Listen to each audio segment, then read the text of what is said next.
Good evening, જય શ્રી કૃષ્ણ. અમારા ચેનલનું નામ આશા કેવલ છે.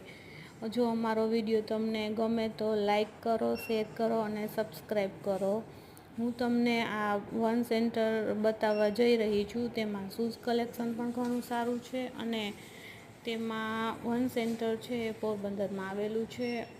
અને વન સેન્ટરમાં તમે જોઈ શકો છો સામે શૂઝ કલેક્શન પણ ખૂબ જ સરસ છે. અને વન સેન્ટરમાં આપણે લેડીઝ માટે પણ ફૂટવેર છે અને જેન્ટ્સ માટે પણ શૂઝ કલેક્શન છે. અને તેમાં કિડ્સવેરમાં પણ ઘણી વેરાયટી તમને જોવા મળશે. અને વન સેન્ટરમાં બ્યુટી પ્રોડક્ટ્સ, પરફ્યુમ એવું પણ ઘણું બધું જોવા મળશે. તો તમને વન સેન્ટર અવશ્ય એક વખત મુલાકાત કરજો.